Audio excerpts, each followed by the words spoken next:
ஆன C. Joseph Vijay எனும் நான்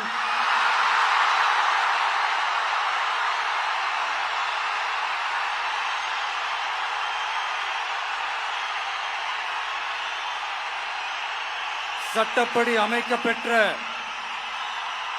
இந்திய அரசியல் அமைப்பின்பால் உண்மையான நம்பிக்கையும் மாறா பற்றும் கொண்டிருப்பேன் என்றும்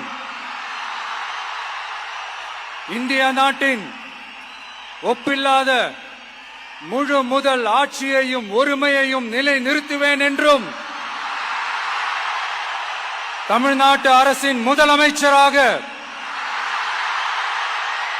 உண்மையாகவும் உளச்சான்றின்படியும் என் கடமைகளை நிறைவேற்றுவேன் என்றும்